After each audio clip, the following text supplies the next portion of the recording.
This morning we're off to Truro, the city of Truro, Cornwall's county town, once the seat of the Stannary Parliament, and over many years the Stannary Centre for measuring weights and measures, selling of tin, and a well-known port on the rivers Truro and Quay, indeed an inland port, for trade in tin, copper, slate, wool, and obviously trade coming into the country, and a city of surprises, as we're about to find out.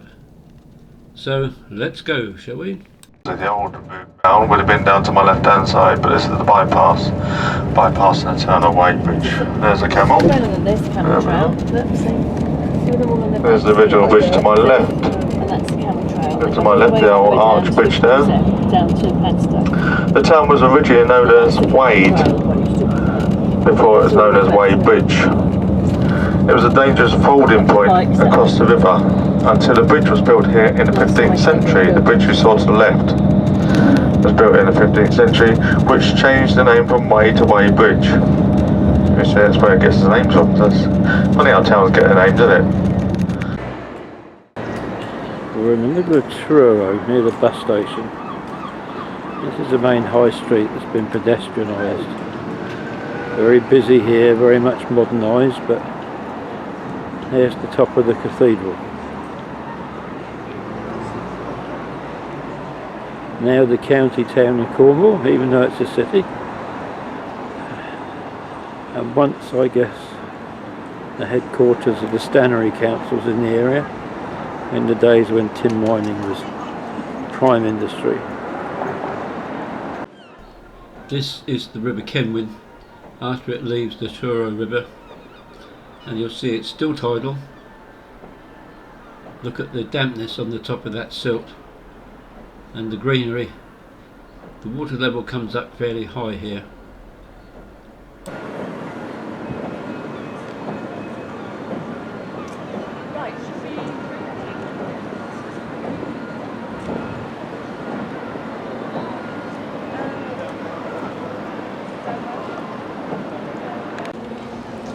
Curious mixture of ancient and modern here.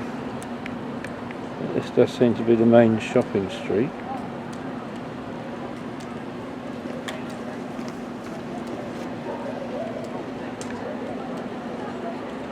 We've got a pannier market over there. And I'm standing on the old Lemon Quay, looking towards what was the back quay. Which old building looks as though it could be a hangover from Art Deco.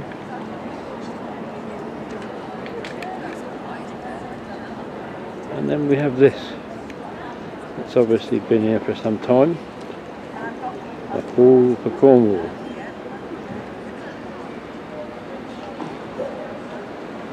What I'm interested in is the building beside it, the Market Inn. So we'll go take a closer look. Well, a nice bank of K6 telephones there. There's Lemon Street.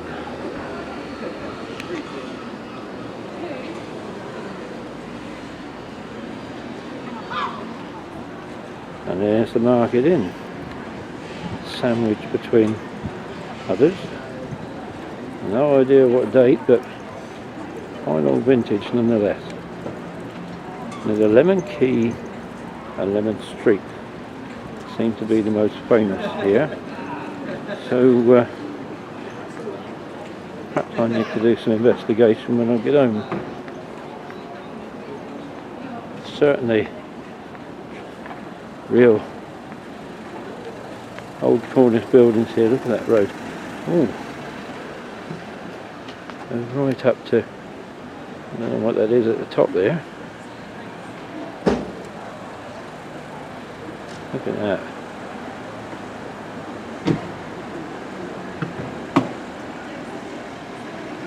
That's the top of the church of St John the Evangelist in Lemon Street. Interesting.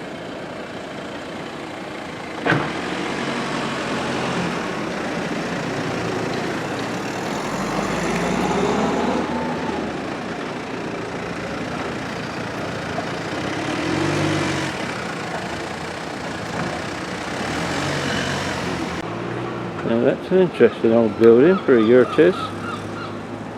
Look at that.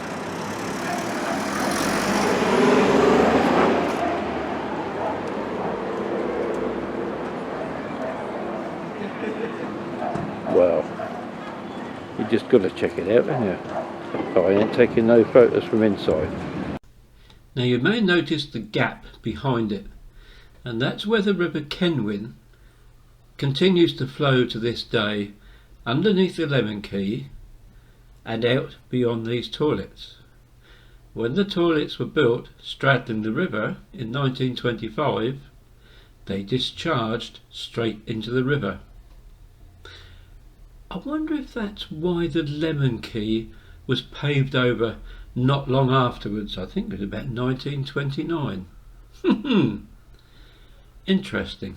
Now, that's what the Lemon Quay looks like today, after that van's gone through.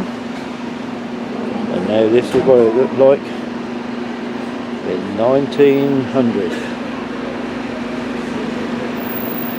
That's what you would have been looking at.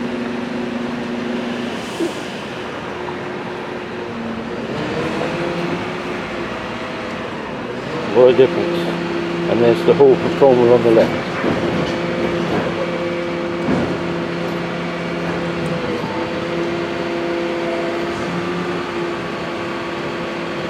And that explains a bit about it. The port is now, while still a bit active, it's further down the river. Because all this is silted up here. I often wondered why it was called Lemon Quay. Now we know. Did they import lemons? I'll have to find that out, won't I? Watch this space, as they say. What I will draw your attention to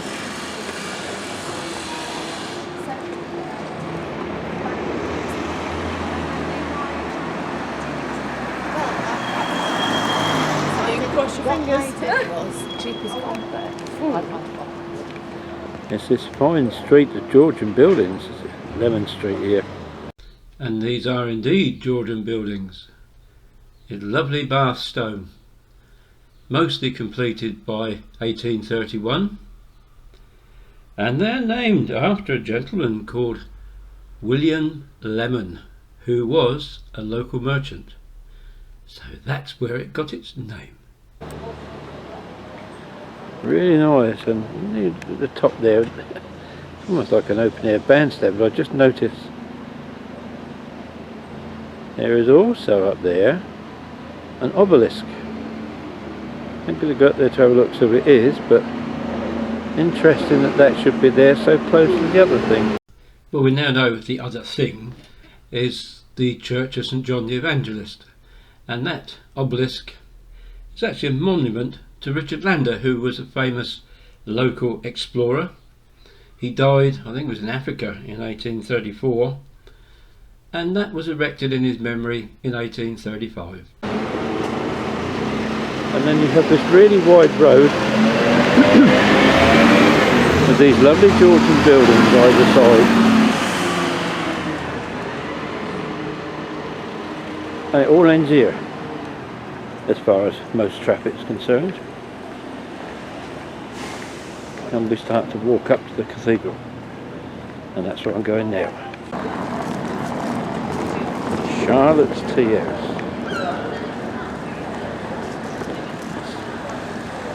Interesting building.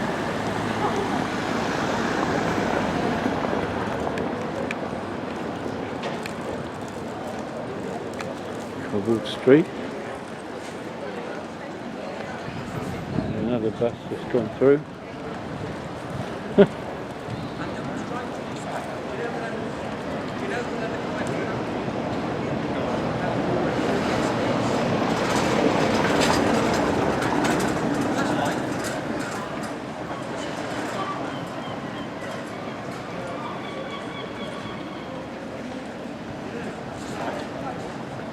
There's certainly some age to some of these buildings here.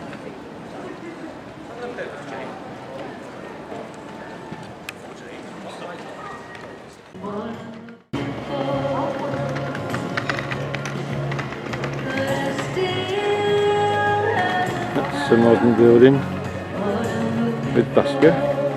That's an older one.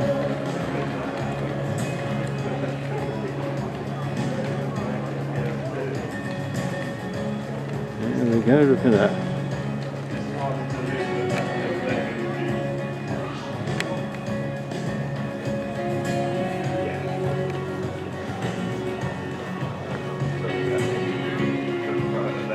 Whoa.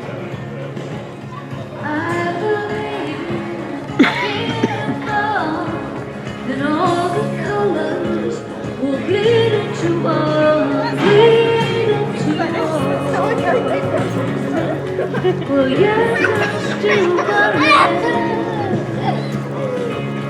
you broke the bones and lose the chains, carry the cross of my shame. That's the cathedral entrance. You know I believe it. Marvellous. But I still I wonder if it's open. haven't found what I'm looking for. But I still haven't found. What's this? Oh, it's something.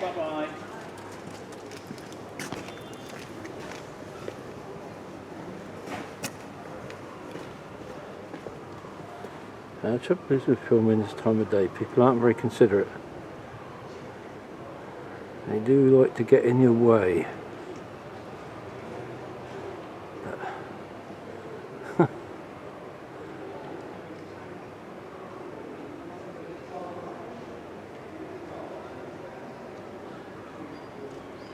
Just a lovely building. Now, one of the things you need when you're filming is more than a little helping of good luck. And on this particular day, I wondered whether it was possible to film inside the cathedral. And I met a very nice lady at the door, and she said, well, normally we wouldn't have any restrictions. She said, but today there's a concert going on and normally we don't allow filming. But I explained to her who I was, what I did and how far I'd come, and she said, well look, I can't let you go all the way around the cathedral filming. She said, but if you can find a small spot at the back and you can do it without getting too many people's faces in, she said, I'll give you five minutes or so, just go inside and do what you want. I couldn't have picked a better 5 minutes if I tried, because as you'll hear, there's a male voice choir. They're singing a very stirring song, and I think it perfectly complements what I would call the vaulted ceilings of the cathedral, and this is one of the best I think I've ever seen. The contrast of the colours of the stonework and the stained glass windows, well, it brought tears to my eyes.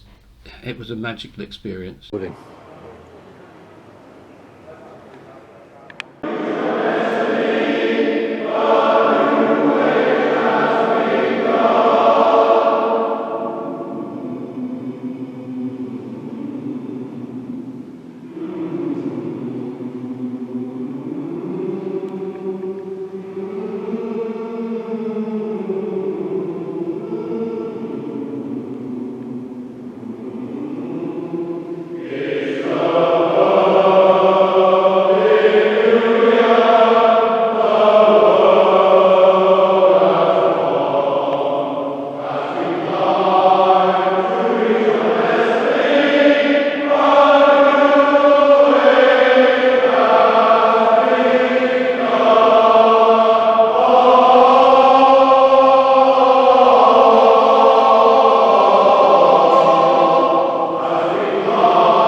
War Memorial. There is what appears to be the original parish church here, around which the cathedral was constructed. That's a different viewpoint. There's some quaint old streets around here. And there is certainly an interesting old building. If there will be keys for them to do a delivery. The White Hart. It's got some age to it, hasn't it? Interesting. You certainly can't get away from people anywhere. But these are quite interesting buildings here. Give you a clue to the real seafaring past of Truro. My word, there's even a car coming. It's a tiny narrow street. A lot of these buildings were once highly connected with the ocean going trade, imports and exports. Truro was a Stannary centre, so it'd be the centre of the tin, copper exporting trade, and also I'm quite surprised that there was a sizable slate industry here as well.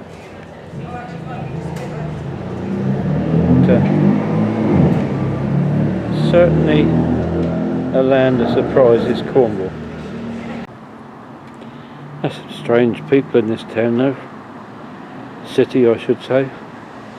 I've just passed street drinkers. Some girls just walked past. She's wearing jeans, fair enough, but all she got on top was a bra. A bit of sense of decorum, for goodness sake.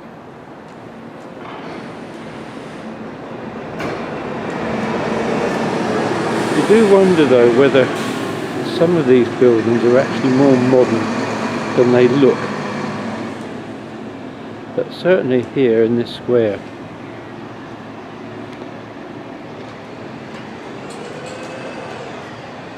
we do seem to be more into a Georgian environment here,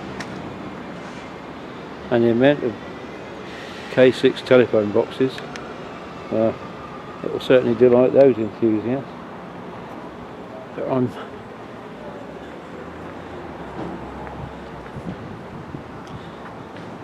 just looking. There's some interesting stuff there. Not only.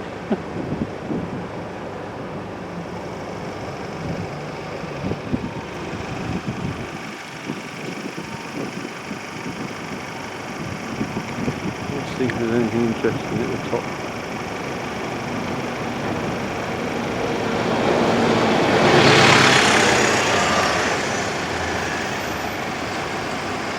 I thought this was a quiet backwater. Well, it's certainly full of interesting buildings. There's the Britannia Inn. Now I've just come out of Quay Street and I'm back on the main bypass road again through the town. I keep calling it a town, city centre. This is interesting.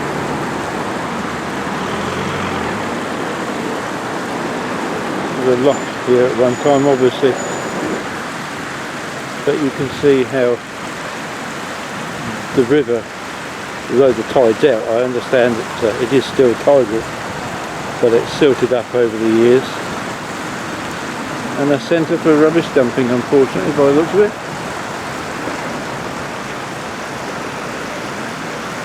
There you go.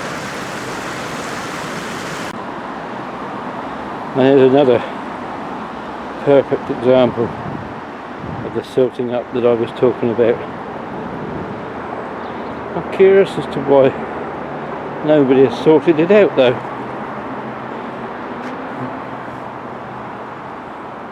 Blewett's Wharf. Like I said, I've been told that it is a tidal stream compared to what it used to be. I don't know what's coming my way. Are they swans? So it obviously still supports life here. Yep, a couple of swans coming. Usually if there's swans, there's enough aquatic life to give them a bit of food to sit for.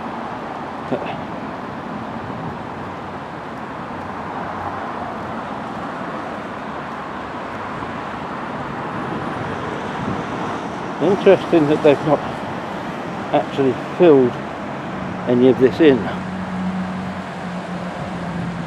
But looking at the bridge there, I'd say when the tide comes in, that comes in a fair way, you know.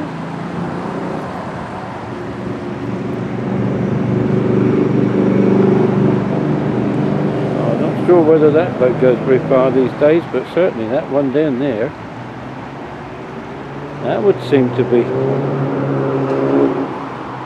pretty much seaworthy.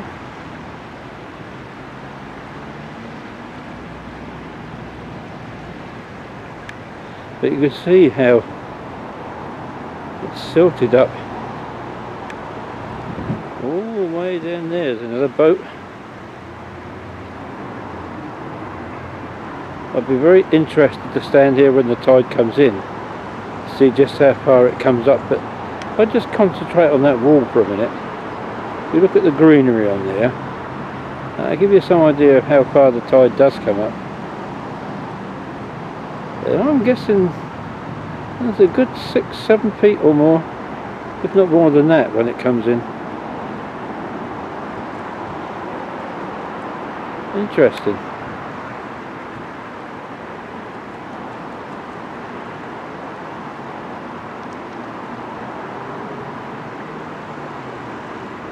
So there it is. This is the old port of Truro, and all that silted up there was once part of the Lemon Quay. They do boat trips at high tide by the look of it. And all over there, the other side of the bridge, that was the quay as well, now all covered up. And that is the old historic port of Truro.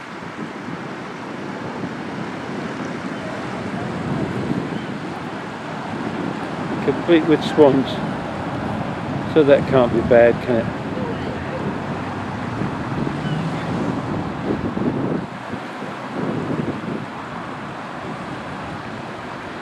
Bye bye swans. Look, I missed this coming in. An old capstan. That really does give a clue to the area's maritime history, doesn't it? I should imagine that's another hangover from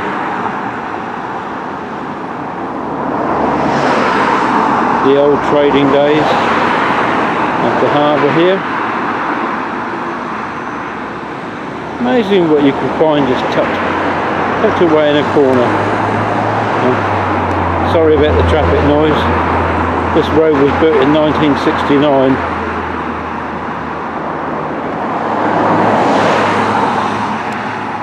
Nowadays it's probably one of the busiest roads in Truro. This is the old entrance to the Lemon Quay. I'm standing right over it now. But is that silt? Look, that's almost 3 foot high, that pile.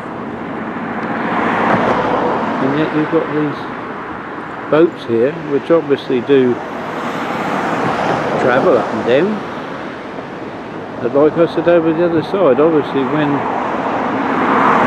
the tide comes in, it comes in quite a way. I mean, that's not dry, that silt over there, that is definitely wet silt, so it gets well covered.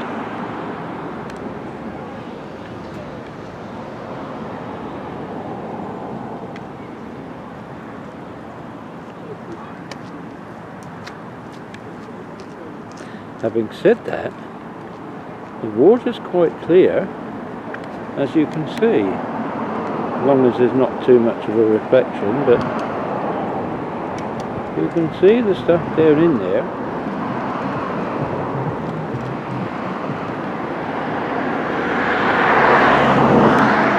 What I don't see is any fish.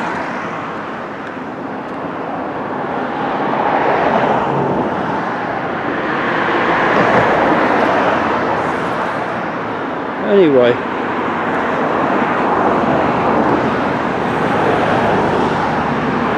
this was the historic Lemon Quay area of Truro.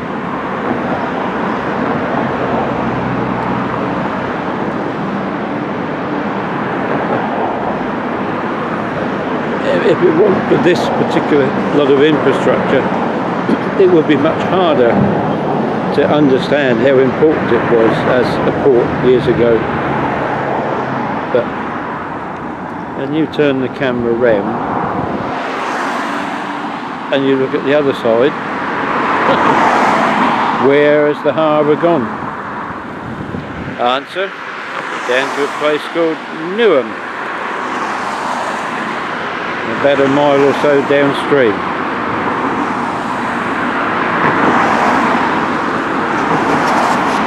I'm going to have one last look. There's quite an interesting building up there.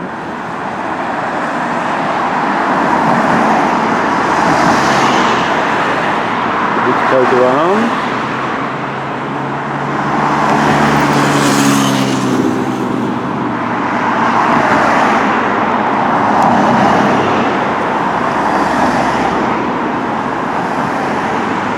And there is a final view of the magnificent cathedral here in Truro. That was lovely to go in there, and I hope you enjoyed the choral singing.